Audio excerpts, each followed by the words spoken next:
Divine Feminine, I'm going to pull a couple cards and tell you what I see in store for you. I heard what's cooking. You could be cooking right now, Divine Feminine. And then I heard who's that creeping through my window. Theta Nu. Okay, something about a sorority. Someone from a sorority be creeping on you. Fraternity.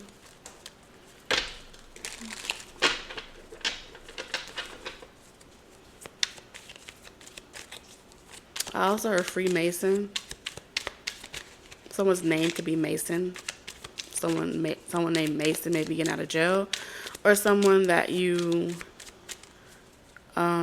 know may be doing like jar magic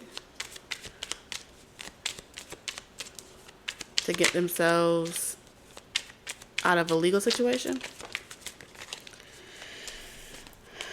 Okay. Somebody may offer that to you, Divine Feminine, and you don't really feel comfortable with it. Somebody may be wanting you to initiate into a specific fraternity, sorority, society. This could even be like a golf club or something, you know, gym membership. But it's definitely giving me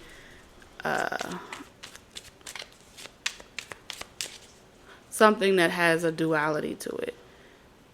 To the public eye, it's one way, but behind the scenes, it's a whole nother story, and you may not necessarily want to participate. Okay.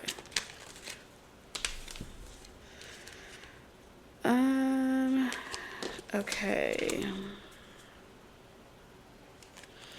feel like you're saying I gotta think about it. There's something that you have to think about, especially if someone feels like you would be a good,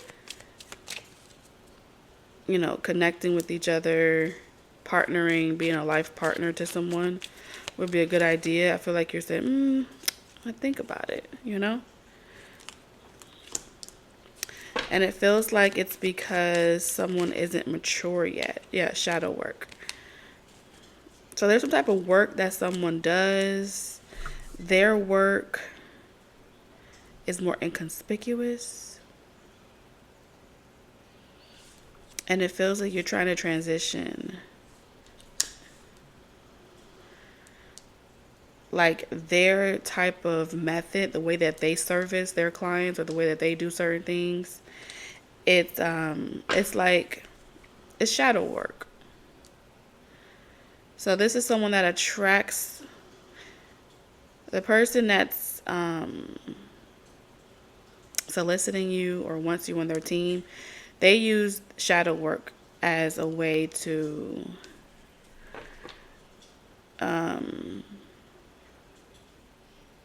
they gravitate the broken towards them. Okay. And oftentimes the brokenhearted are people that are either, if it's the love realm, they're looking for love, and so they may start chasing this person and want to be with them. And when they can't be with them, it triggers them. That's shadow work, right? That's a shadow worker. So it irritates their demons that they long for something and they want to be addicted to it and they can't have it. Let's say it's a person that has low self-esteem and they're angry with the world, they're miserable, but they keep choosing it for themselves. A shadow worker will be able to relate, right? They go into they don't necessarily go into the dark spaces with people, but they mirror what they mirror or they look like. They like we can get along, they trauma bond.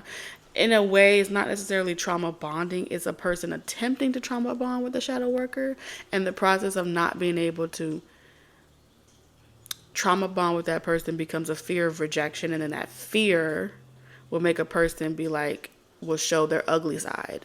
And then when that ugly side is drawn out, like kind of like in the movie Practical Magic, where her sister was kind of like possessed, right? And so she went and got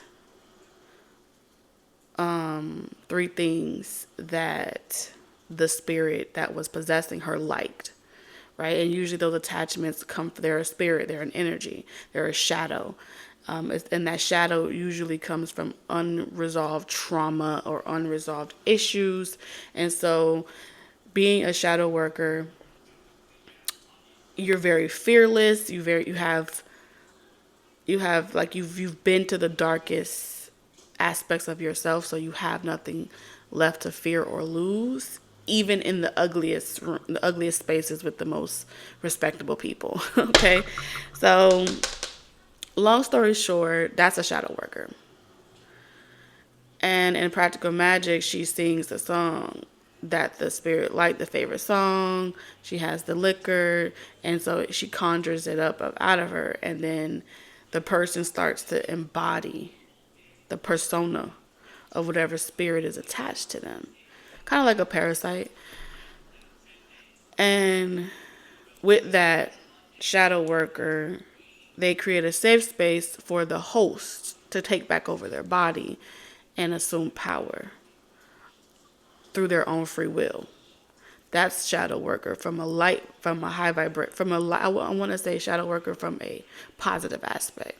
Now there are some shadow workers that can perform exorcism and stuff like that, but they usually in the realm of like mental illness, psychotherapy, or psychiatrists, people that have really been fragmented. And from a spiritual context, they would show up in the realm of like priests, high priestess, priests, and they would perform conjure work to kind of remove certain attachments, right? Because it needs a host. Demons needs a host. They can't walk the realm without it being attached to something. So a lot of times our unresolved issues create a realm of demons, a void. And then that void becomes the things, and that's what we return to if we don't process those things while we're in the land of the living. So I just gave some backstory on the shadow work, because a lot of people hear shadow worker and they're like, oh my God, you do dark magic. Someone got to do the dirty work, and that's the dirty work. Now,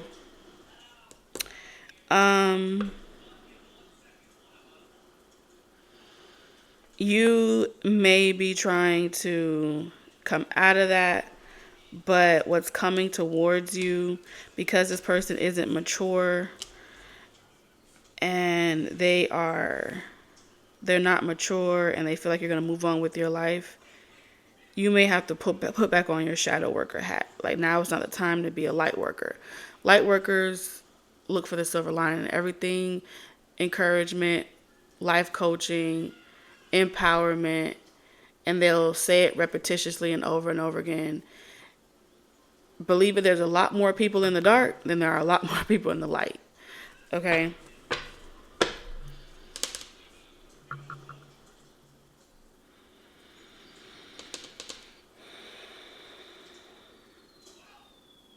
And I think whoever's coming towards you, they feel like you heal their demons, but they feel like if you switch over to being a light worker, you're going to attract someone that's healthier than them, and they will have no space in your life because they'll serve no purpose on a frequency level. And so what I'm seeing here is a part of your journey is meant to transition from being a shadow worker into a light worker. But you have a karmic soulmate that may have been a catalyst in your life to help you go through the dark night of the soul and help others along the way. And now that you've done your service and you're done being of service to this level of like inner child work, inner child healing, root work, this person is petrified by the idea that someone is going to see how, even though because a lot of times shadow workers typically do not have a relationship, maybe a companion. They typically don't because, like I said, they're an attraction magnet for the brokenhearted. And so when you swap into light worker energy, you become an attractive magnet for healthy connections, right? And so you slow down, you retire. because you're not in the drama of the phase. You're in the you're in the revelation, coming into your own transition. So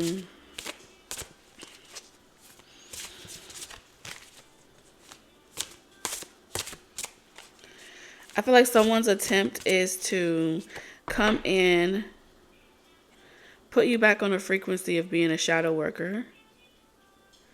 And in the process of doing that, they feel like if they can disconnect you from the occult and the spiritual realm and your desire to be involved with this by keeping you occupied with the relationship that they have with you, that you will remain in the dark with them. You'll stay here with them. It's like, I don't want you to leave me. And so you'll never become a vibrational match to a higher connection. And you'll kind of like stay in the game with this person, stay in the dark with this person. And the dark is not a bad thing, okay? But again, with the Page of Cups, this is pretty much saying that it's a path of a lot of sorries. I made a mistake. Oops, oops, oops, oops, oops. Someone never matures. So the only way that someone is going to mature is if you do not feel sorry for this person, is what I'm getting off these cards, Divine Feminine. Like your desire to rescue and save the brokenhearted is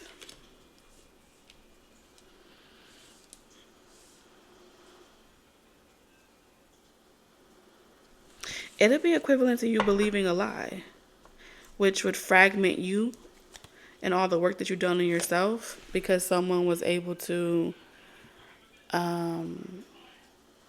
pretty much manipulate you, get you to imagine the worst case scenarios, be insecure with them, stay with me. Now, I'm not gonna lie, it's like I want you to be naive. I want that. That's the version of you that I like. I like that version. Trying to be all uppity and in the light, it's like that's not who we are. Someone feels like you're trying to change your fate, change your stripes. Trying to be all healthy, trying to cross over from the toxic things you guys used to do together.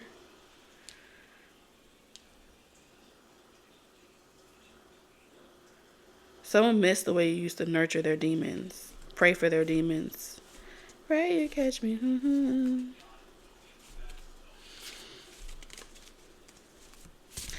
And I feel like your saving grace in this entire situation or dynamic is that you've experienced a level of peace with or without this person, with or without anyone. By yourself, you sleep better at night. You have less bad memories, bad dreams. And so I feel like it's bigger than choosing a person for you, which is what this other person is caught up on. It's more or less like in this space of you having mental peace, you don't have to reflect always on the bad things that happen between you and this person. And that's what feels good to you.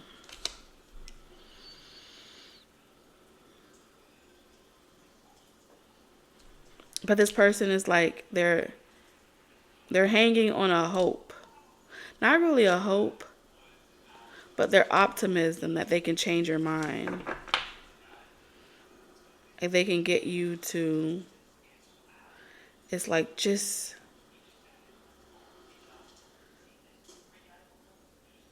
tell yourself a different story and we can be together. You know what I'm saying? Drain you. Tell yourself a different story so you can be together. Someone's asking you.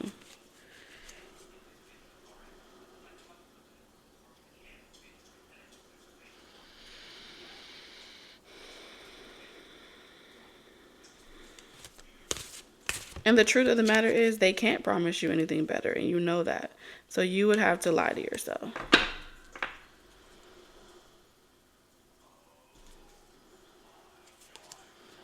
And take this person, if they can't have you, they'd rather keep you suspended than being a light worker with the hangman energy. Waiting for this person to get it, waiting for this person to realize, waiting for this person to see the light, waiting for this person to come with you. And I think what your guides are saying is the only way that this person grows up and matures is experiencing the pain of losing someone as good as you. Damn.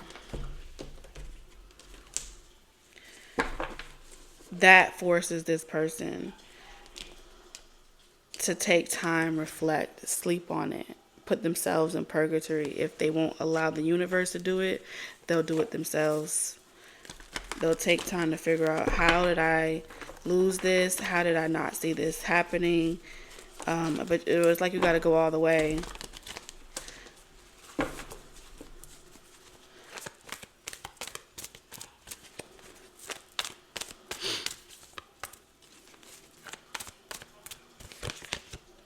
Deserving. I'm telling you. Knowing your worth and what you're deserving of changes the beast. At the end of the day, Belle still left the beast. It didn't matter if he was making some progress. She still chose herself, and he still was presented with the opportunity to love her unconditionally and allow her to go. That's the transformation. Transformation only happened when he gave the act of love back to her after everything he put her through. Yeah, he was changing. Yeah, he was doing better. Yeah, she was doing it with him, right? She was reading the books with him. She was going on the walks with him. She was doing all the things together with him. But at the end of the day,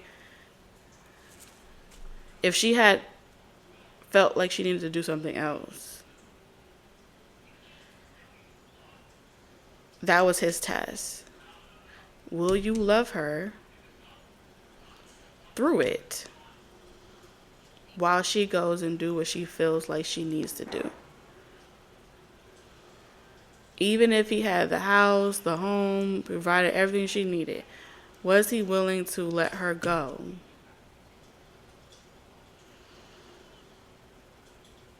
And be that have that connection with her? Or was he going to be like, you left me, I'm mad at you, I'm never talking to you again, give me my motherfucking mirror back? No. Because you look at the castle.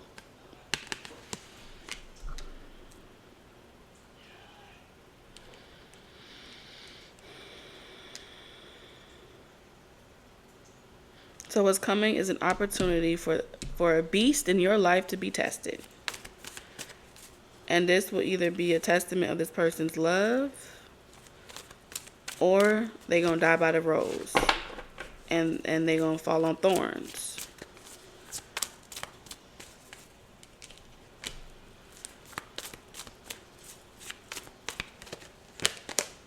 Victory.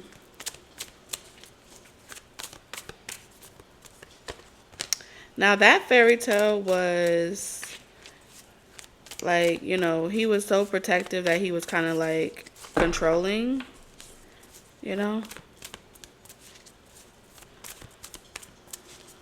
he had so many people advocating for him. Like the house was talking for him at that point. That's how much he was, isolate. That's how much he was abandoning her or triggering her. He could have triggered her if she didn't grow up being uncomfortable with being alone. Everything that he was doing to show the ugliest side of him, it would have scared her away.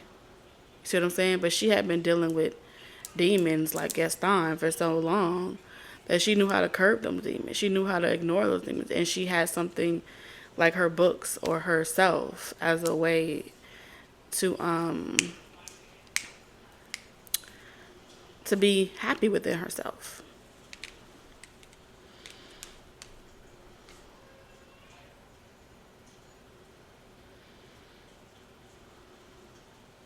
And so her getting out of her shell, her receiving her shine, you're meant to put someone in their head about you. They're meant to be in their head about you. Like, how the fuck did I fumble this? What was I thinking? They're meant to be in their head.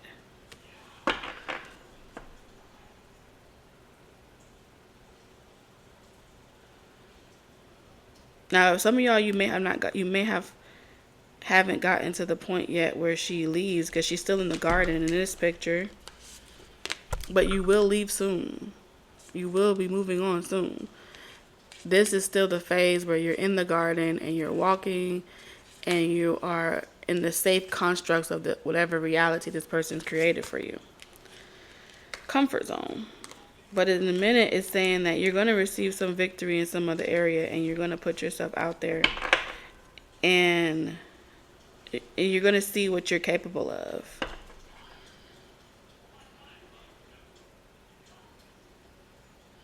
And so here this person is, you know, trying to mentally trap you again. Keep you all tied up in your mental, doubting who you can trust, what you can do, or something like that. Try to get you unmotivated. Yeah, less confidence. Like, try to convince you that all people want for you. And I love the Queen of Wands because she's in yellow again, which talks about deserving. Your confidence is exuberating. Someone wants you to attract people that want to possess you, be possessive over you. This person's intentions is for you to see yourself that there's nothing good out there, and make you afraid of change and be like, this is the best you could do. This is someone's plot. And so they're manifesting that you find someone 10 times worse than them. Like, all day, all night, this person can keep concentration for a very long time. Just so you know. Because you're going through a metamorphosis, a glow up, or something like that, and they know you're done with struggle love. Let's get you some message from your guide. Someone knows that you're done with struggle love. That ship has sailed. That time has ended.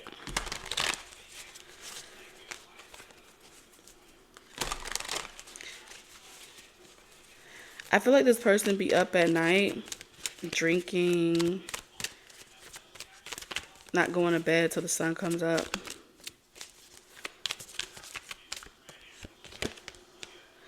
Surrender procrastination. Now is the time to jump on a goal instead of putting it off. Taking action will attract success. I told you. There is some type of goal. Staircase to heaven. Climbing the corporate ladder. This is your season. The path is in front of you, and you're going to accelerate really rapidly. And this is a way for someone to distract you with text messages, phone calls. It looks like they may get you caught up in doubt or procrastination, where you end up talking about it instead of being about that action. So we have pessimism, depression, and disbelief in miracles, believing that energy and action are not required for growth. Yeah, this is how this person gets you to procrastinate. If it's meant to be, it'll happen. But the Ace of Pentacles should be here. And what this is saying is that you have the Ace of Swords, the Ace of Cups. You go back and forth between if you should or if you shouldn't. Feeling like you need more information, more confirmation. And then feeling sad again. And so you're somewhere in the middle between taking action and realizing that you've had it all.